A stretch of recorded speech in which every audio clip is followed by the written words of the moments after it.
Hey family, welcome back to my video. Today we will see, what if Harry Potter reborn in the Percy Jackson? Before we start, I would like to extend my sincere thanks to the original author of this story. Your generosity is greatly appreciated. The author's creation and the original story's link in the descriptions. Please do check that first. Now enjoy the video. The Two of Destiny. Infinite Nothingness by Parteh Babeh. 3 cheers for my first fanfic. Woohoo! Woohoo! Woohoo! Okay, so it isn't that good. I'm only 13, and I'm trying my best. I apologize for any grammatical and spelling mistakes. I hope I don't have any. Harry's paw of darkness. Then, a wail of sheer terror and fear. A flash of green. It was my usual nightmare about my parents, but this felt different, somehow. The scream sounded dissimilar to my mother's, and my usual dream wasn't shrouded in darkness. And Voldemort's shrill evil cackle was gone. I used to think it was just a stupid dream, but lately I've been getting it every night. That can't be good. I felt like something was trying to call out to me, to reach me. And then that's when I usually wake up. I considered telling Ron and Hermione about this, but I never really got the chance. It was a very busy summer, especially with all the wizards coming up to gaze at my house. I guess it would be odd to Muggles.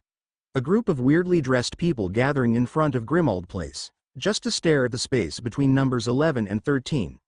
Muggles couldn't see my house, not even wizards, but everyone in the wizarding world knows what the significance of the place was.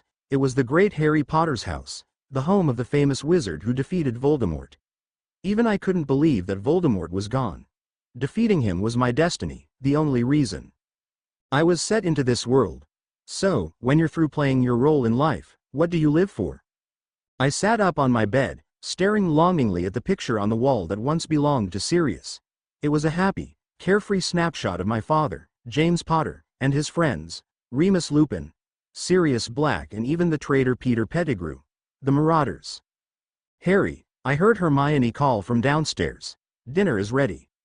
I stared at the photo for a few more seconds, then slowly sat up and made my way downstairs. Ron Weasley and Hermione Granger sat at the table, looking a little groggy. Thank you, creature, I mumbled as the little elf walked past me and bowed deeply. All right, mate? Ron asked, piling a huge amount of mashed potatoes on his plate. You seem a bit distracted.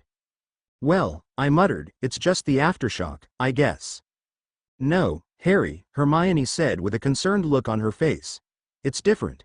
It's been a month since the event, and you've been acting strangely only these last few days.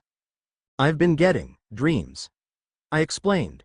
Then I elaborated, describing what I saw in full detail and mentioning the fact that it seemed familiar to me, i.e. my parents' deaths.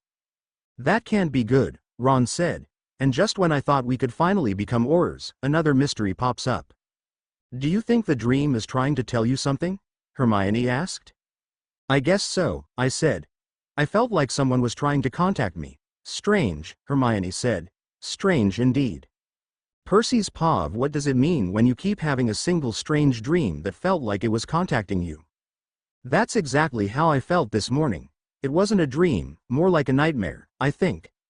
I was surrounded by shadows, and then there was a horrible sound, a blood-curdling scream.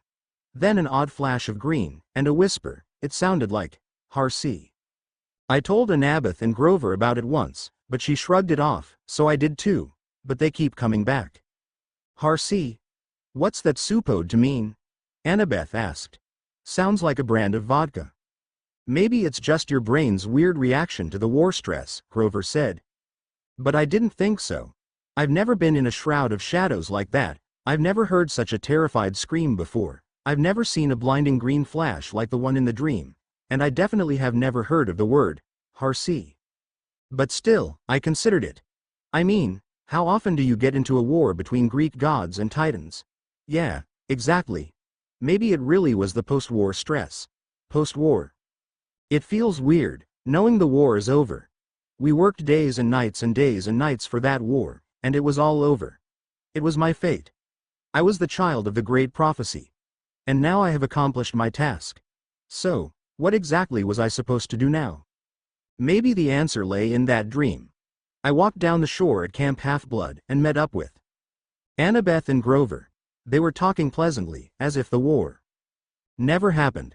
Guys, I said, and they turned to look at me. I got the dream again. Like we said, Percy, Grover said, it's just a dream. Wait, Annabeth said. She had that familiar calculating look in her stormy gray eyes. Maybe it isn't just a dream. Percy, you've been getting these for a while now. And I think, Harcy, is, Percy, blended with another word. You mean like, happy Percy? Grover asked. Sort of like that, Annabeth said. And you said you felt, compelled? Like someone was trying to tell you something? Exactly, Percy said.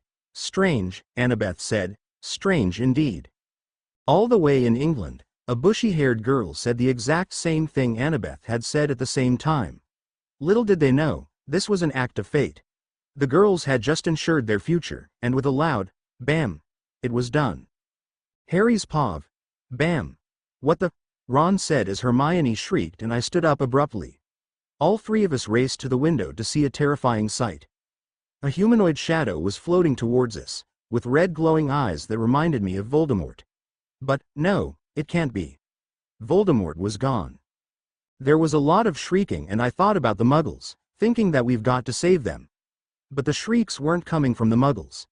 In fact, the Muggles were strolling around casually, oblivious to it all. Then I realized, the shrieks seemed to be spewing out from the shadow making its way to us. Harry, Ron, Hermione said, get your wands out. We'll need Lumos for this. Why? Ron said. He panicked and fumbled with his wand, which fell to the floor. What is it? I asked in a calmer way. Umbri, Hermione said, leading us upstairs, shadow figures. They force themselves into a wizard's mind and inflict pain by feeding off happiness, like Dementors, only much more painful. They have no effect on Muggles. The only way to defeat them would be by blinding light, or about 60 Lumos spells. We reached the highest floor and prepared ourselves as an ear-shattering crack issued from below. The shrieks came closer and closer. On the count of 3, Hermione said, 1, 2. But she never got to say 3, or at least I didn't hear her. I was in darkness once again, with that familiar scream and green flash. Then I heard a whisper. It was calling me, calling me, calling me. Percy's paw. Bam.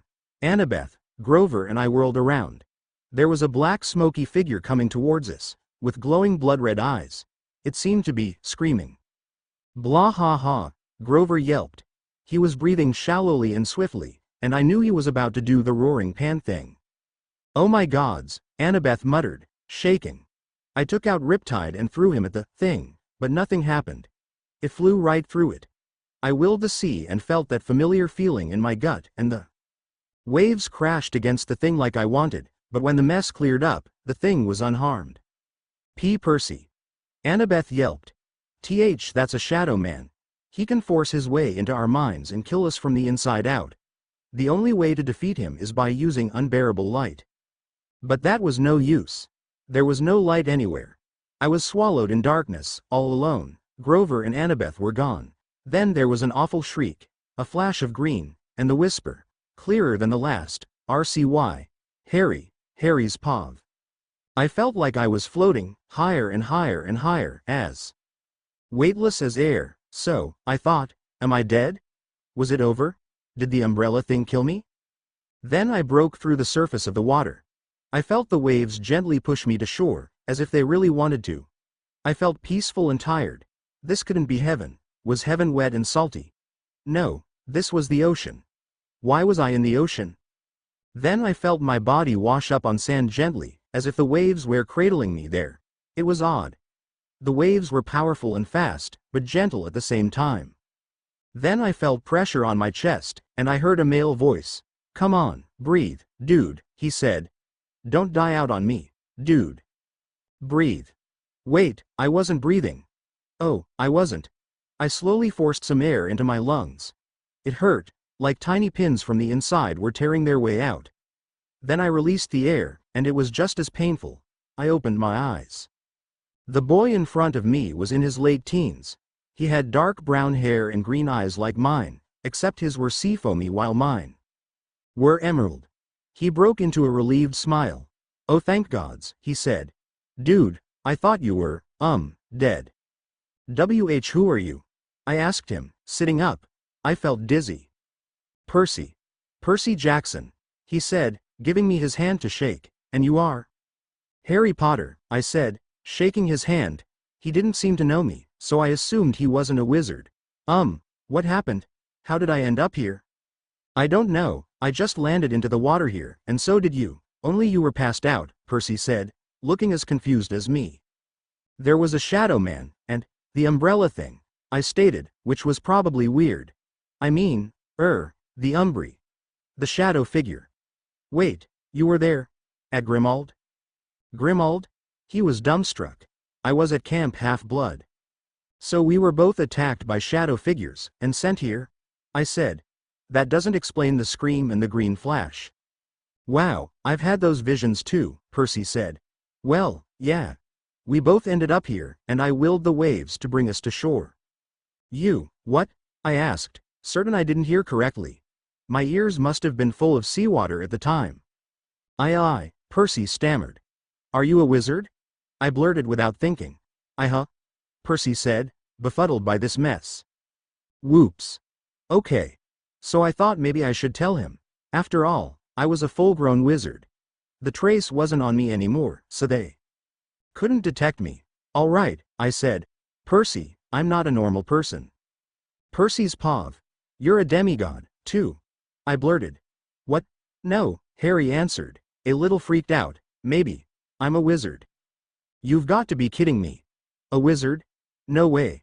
Then again, I was the son of Poseidon, and that was pretty unbelievable too. Prove it, I added. He took out this wood stick thing from his jacket pocket and muttered something I couldn't comprehend, pointing it at a rock. Reducto. The rock was immediately smashed to smithereens. It crumbled under his wand, and nothing even went near it. Okay, I said. Wow. A wizard. I fished some dude from the sea. He looked normal, except for a lightning-shaped scar on his forehead, and I was surprised at how startlingly green his eyes were. Now he shows me he's a wizard. What about you? Harry asked me, twirling his wand around in his hand. You said you were a demitode or something. Demigod, I corrected automatically. I figured maybe I should tell him. The secret was pretty much out anyway, and no lightning bolts issued from the sky. Well, you know about the Greek gods and stuff? A little, I guess, Harry answered. Good enough. They exist, and well, I'm the son of Poseidon, the god of the sea. That's why I could control the water. I have his powers. Harry looked incredulous. Prove it. I raised my hand and positioned it so that the palm was facing the water. I concentrated and felt the familiar tug in my gut. Then a small column of water rose and twisted its way up my arm. Harry looked fascinated. This also explains why I didn't pass out like you did. I explained. I think I should have, but when I reached the water, it healed me. Brilliant, Harry said with a smile on his face. But are you supposed to be telling me this? Well, no, I answered, allowing the water to slither back into the sea.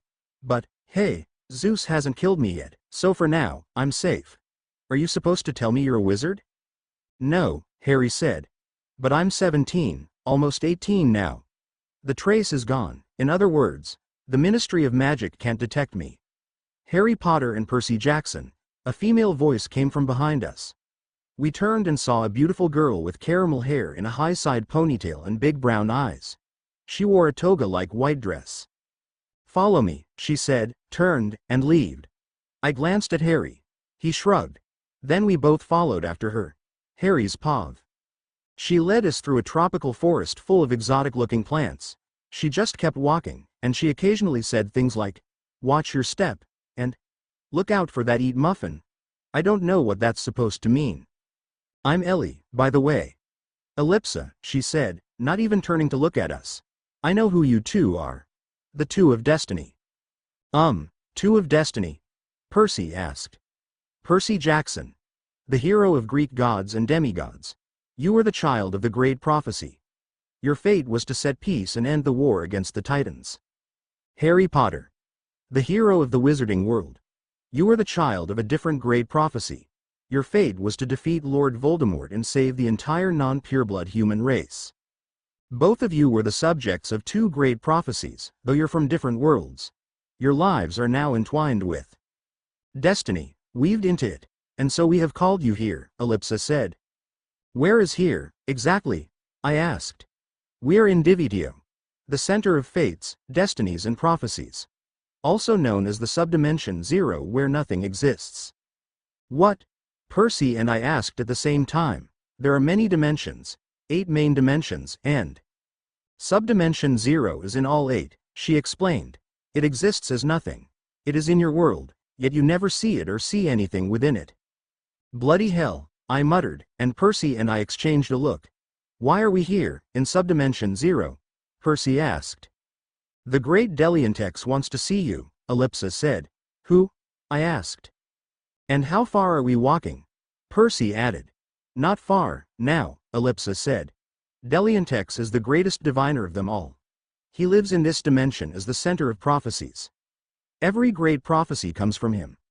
You see, diviners are partially connected to Divitio, and if a great prophecy is made, such as yours, Deliantex releases it through a diviner in the needed dimension.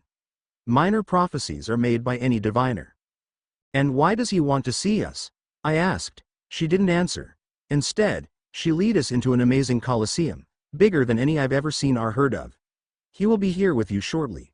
And I apologize about the Umbri. We needed them to fetch you for us. And poof. She was gone.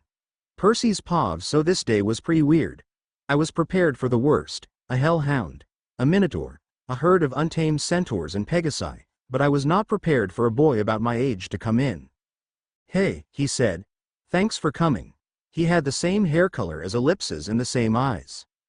Are you Deliantex? Harry asked with a look of disbelief. Yeah. And I see you've met my sister, Ellie, or Ellipsa. Call me Delian. Yeah, I said, Delian. Anyway, what do you want with us? Delian's cheery smile disappeared and was replaced by a grim line. Divitio is in big trouble, he said. It's about to be destroyed by a fleet of Ezixers. And if Divitio is destroyed, there will be no future for your dimensions. Meaning, all dimensions will be destroyed, except that of the Ezixers. They live in Zalphia, a dimension where the future is not valued at all. And you want us to, what? Defend Divitio? Harry asked. Exactly. Just the two of us. And why us? I asked. You two were my greatest prophecies yet. That means you are even stronger here than dimensions. Percy, try slicing through that ring with water, Delian said. Delian pointed to a huge, insanely thick ring of metal by the right entrance of the Colosseum. I didn't think I could do it, judging by its size and density, but I pointed my fingers at the ground and raised it suddenly, taking with it a huge column of water. I was never able to summon that much water with a single movement before. Then I willed the water to slice through the ring, and it worked. I diced the whole ring and restored the water back into the ground.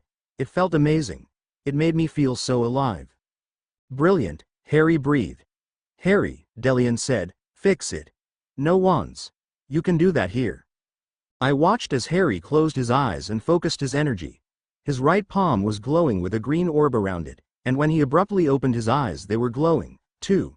He pointed his fingers at diced-up metal. Reparo, he said. The metal pieces started glowing green, too, and began fixing itself. It was a perfect ring once again until Harry twisted his wrists, morphing the metal with it.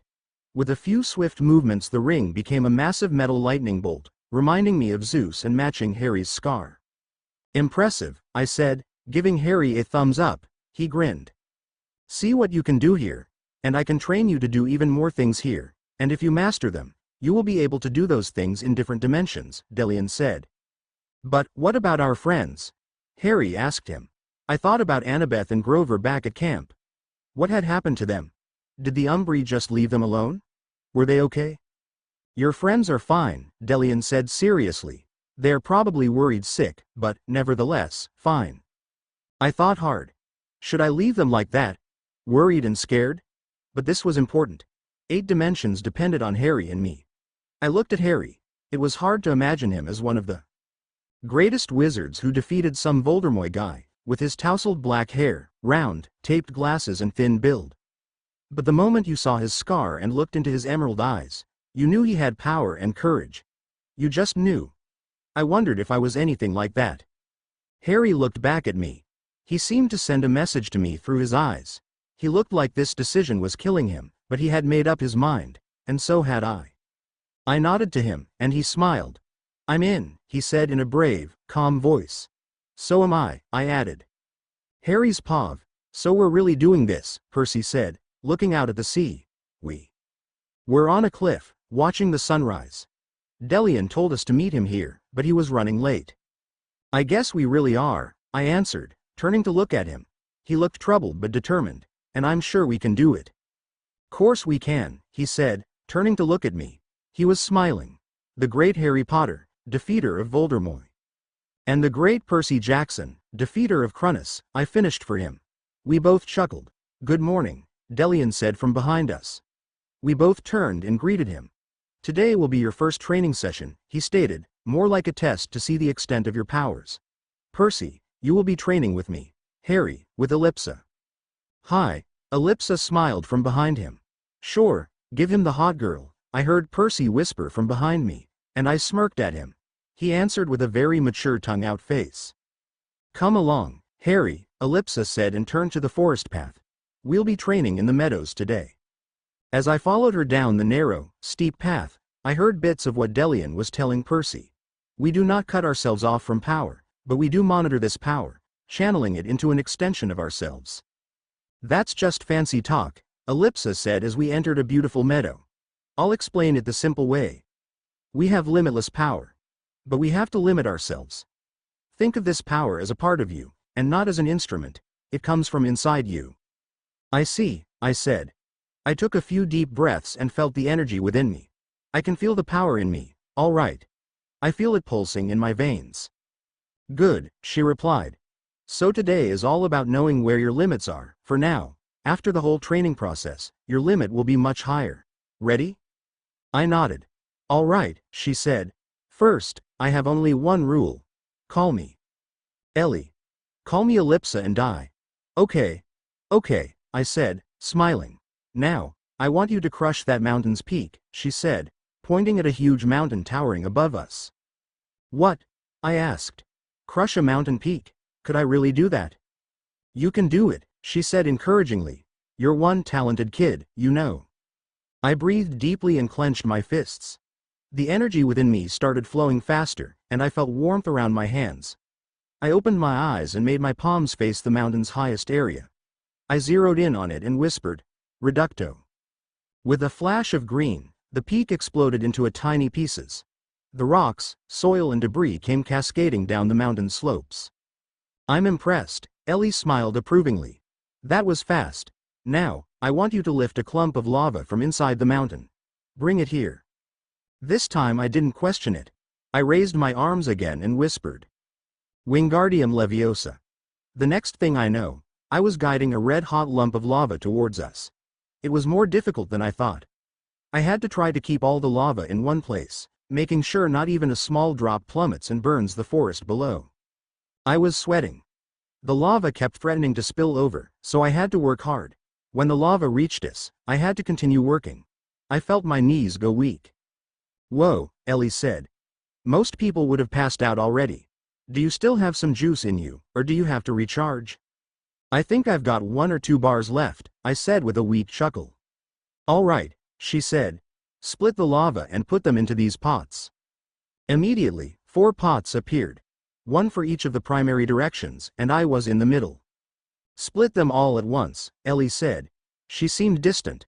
I focused all my energy on splitting the lava, but it felt like I had to split my energy too.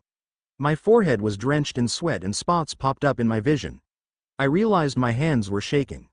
I heard Ellie's voice, but I couldn't figure out what she was trying to say. Then the ball of lava finally split into 4 and each mini version launched into its base. Then I blacked out. Percy's pav. I wasn't entirely sure what Delian was trying to tell me. All I knew was that power was an extension of me. I shouldn't cut it off, but I should monitor it. Like an IV. It was weird. "Okay, time to show me what you can do." "Perce," he said, stretching. "Gather up a huge amount of water and form into a whirlpool, spinning above you." "Easy," I smirked. I took a few intensely deep breaths and connected myself to the ocean. I could feel the waves flowing beneath me. I could smell the salt. I could sense the power. Then I raised both my hands and moved them towards me, pulling two long, vertical streams of water towards me. I wrapped one around the other and formed them into a whirlpool. I kept moving my hands around, willing the water to spin. Good, Delian said. Very good. Now release ice spikes from the whirlpool and try hitting these 4 posts. 4 posts grew around me, and the feeling in my gut grew stronger and more painful. I released the ice spikes and hit all posts, but the pain was worsening. You all right? Delian asked, concern in his voice. Yeah, I answered. I could do more. This was not yet my limit, I kept telling myself. I waited for his next instructions, still swirling the water around me. Cover yourself in a water orb, Delian said. That seemed like a hard task, with all the water in my power. I separated the 2 streams once again and tried shaping it around me. The water was turbulent and rough. I was doing it too fast. Then the pain in my gut increased by tenfold and I doubled over, forgetting about the water. The water crashed into me with momentum from my turbulent spinning and suddenly, I was very tired. I felt myself drifting off. Well, it seems I'm good at handling and splitting my energy, but my focused stamina needed improvement. Or at least that's what Delian says. Ellie said Harry was amazing, but needed to work on splitting his energy.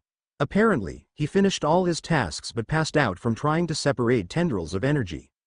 I, on the other hand, managed to do 2 out of 3 of my tasks, because I wasn't able to make an orb around me. But Delian said that was insanely good.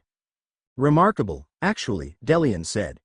That much water with just a few movements. But it was hard because you had to do a lot of things at once. Obviously, we pushed you to your limits today, and realized the current extent of your power, Ellie said. Rest up. Tomorrow's a new day, which will be used to fix your weak points. Once you've strengthened your weaknesses, we'll work on tweaking up your strong points. She led us back into our cabin, which was more like a grand mansion. There were 4 levels and a rooftop level. The first level was one huge room, a grand entrance. There was a huge plasma screen TV that we never turned on, and a game set. There was also an enormous hammock thing, so it was pretty much a chill room. The second floor was also just one room, a huge hall where we ate. It was weird sitting at a table that could host up to 40 people, but there were only 4. The third floor was all mine, with a huge terrace and lake. That's right, a lake. My bed rested in an island in the middle of the lake, along with all my belongings. The fourth floor was Harry's, which I've never seen before.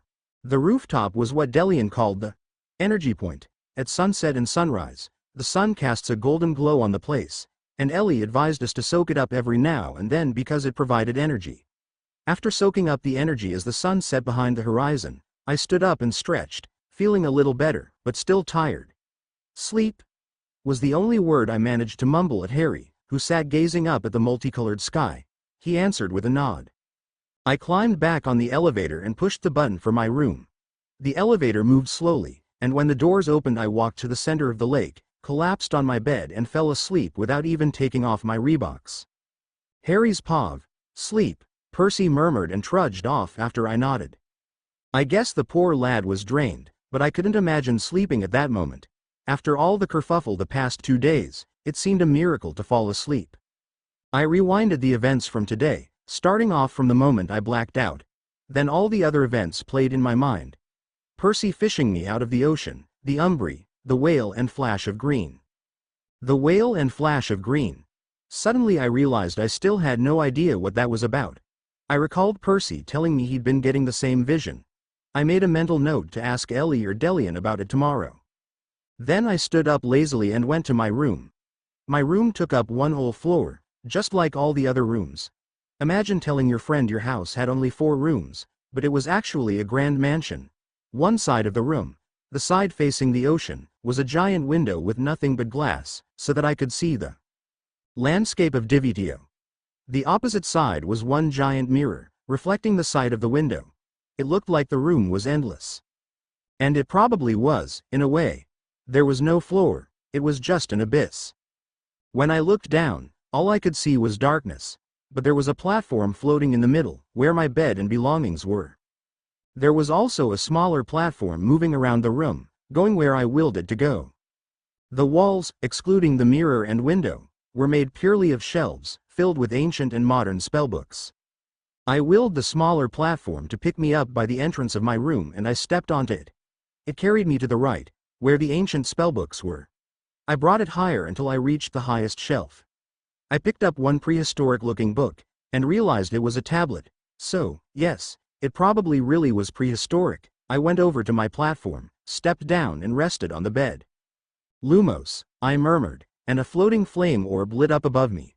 I positioned the tablet under it. It was exactly what I needed. Energy Division. The title was etched at the very top, and those were the only words on the stone. The rest of it was filled with complicated illustrations. I looked at the first drawing. It was a human figure, with its hands held up in front of it. It seemed to be levitating an orb in front of it. The second illustration showed a close-up of the orb. It was cracked at the top. Then the following image showed the human moving his hands to his sides as the orb split. I turned the tablet over and realized it was covered in writing. Dividing one's energy is a skill all talented wizards and witches wish to possess. It takes a great deal of concentration and calm. One must close his eyes and feel his inner energy melting off his hands and entering the object of choice. Then, he must split it. This is where the tricky part comes in. The wizard must move his hands away from each other, dividing the energy between them. This will take great concentration. The pulsing of energy inside him will speed up, and he must control this by keeping calm. The rest of the writing was split into different languages. Even Greek and Egyptian hieroglyphics. But that was okay, because I learned everything I needed to know.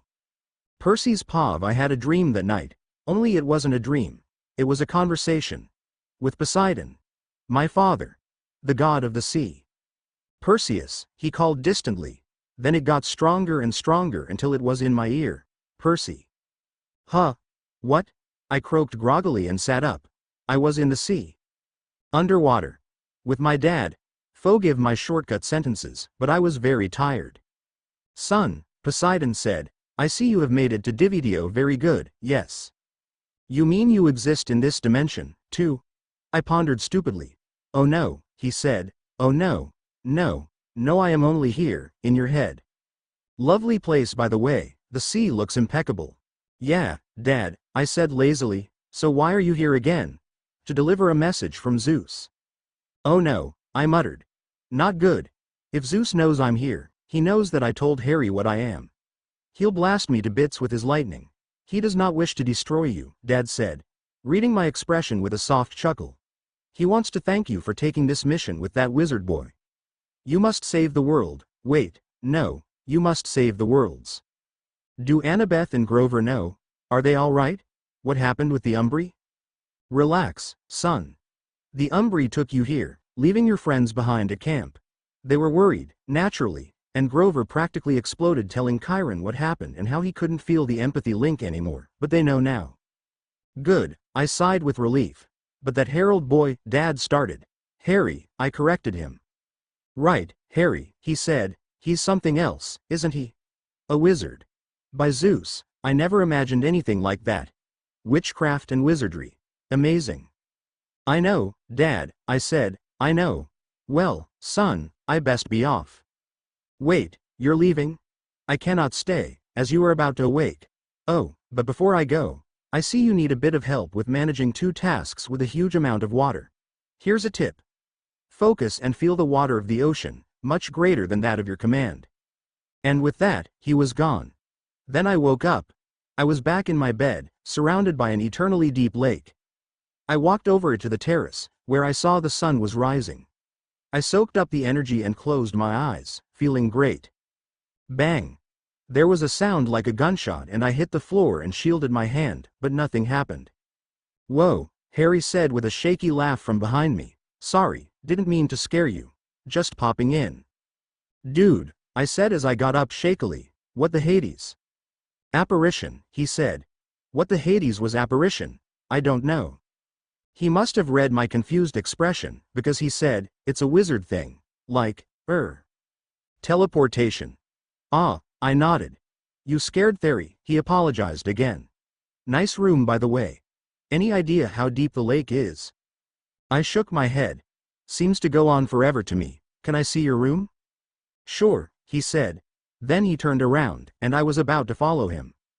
Bang! He was gone. Bang! He was back. Sorry, he mumbled. Forgot you couldn't apparate. By this time, my ears were ringing and my heart pumping so fast that all I could do was nod in response. Harry chuckled. So not funny, dude, I muttered. We went up the elevator to his room, and when he opened the door, my mouth opened and formed an, oh. Whoa. I know, Harry said with a nod. The room was amazing. It was one big hole, and it was like a library, holding books that read, The Art of Apparition, History of Magic, Trunauts and Bezoars, and stuff like that. And one wall was a full window, while the one we stepped out of was a mirror. Dude, I said. Awesome.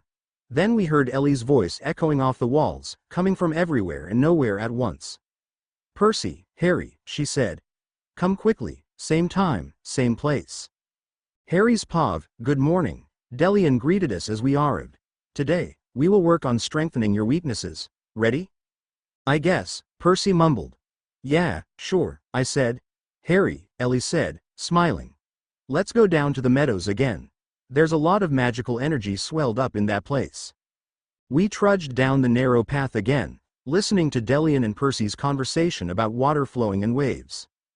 Okay, Ellie said, we've got to work on energy splitting. It's an intricate skill of magic that requires undivided concentration and a whole lot of patience.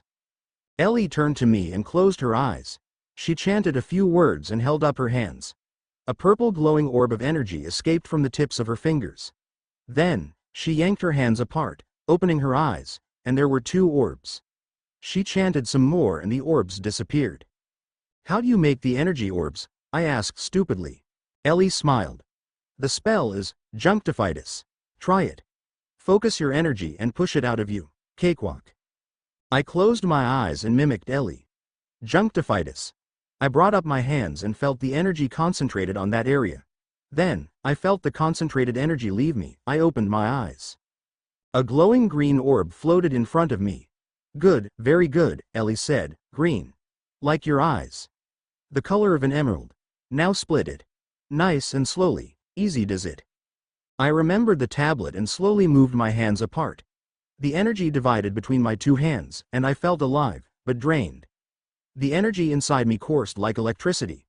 I needed to keep calm. Instinctively, I thought of Ron and Hermione, back in my dimension. They were probably worried to death about me, but the thought of them relaxed me.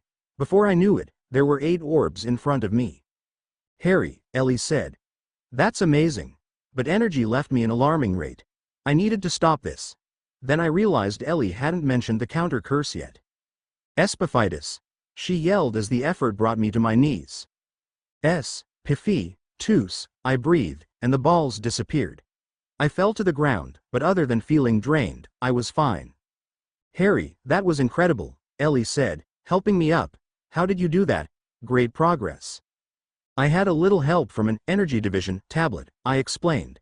I held up my hands in the form of a cup and murmured, Aguamenti. Water filled my hands and I began drinking. Well, even with an ancient tablet, Ellie said, awesome. Now we can work on splitting denser objects, and by tomorrow, I'll teach you how to use that energy in combat. Sounds good, I murmured as she levitated a giant log towards us, Percy's pav. Delian showed me how to do it. He was awesome. He yanked up about as much water as my lake held and began spinning it into a whirlpool. Then he lowered his arms and the water encased him, moving rapidly but gracefully. I was foolish enough to touch the orb. The water was so fast that its friction made a gash in my finger, but it immediately healed in the water. This water is only a tiny fraction of the ocean, he said as he lowered the water back into the sea below us. Keep that in mind when you do combinations. I nodded, then lifted 2 enormous columns of water like yesterday. I began weaving them into one huge whirlpool above me and brought some of the water down, encasing me. The tug in my gut was worsening again, and the water was getting out of control. Then I imagined the ocean. I imagined my seemingly endless lake. All that water was an extension of me, and my water orb thing around me was a speck of dust compared to the ocean. I could handle this. The tug in my gut became bearable, and the water became graceful once again. I marveled at the sight. I was in water, but not in it. Weird, Delian yelled something from outside my orb,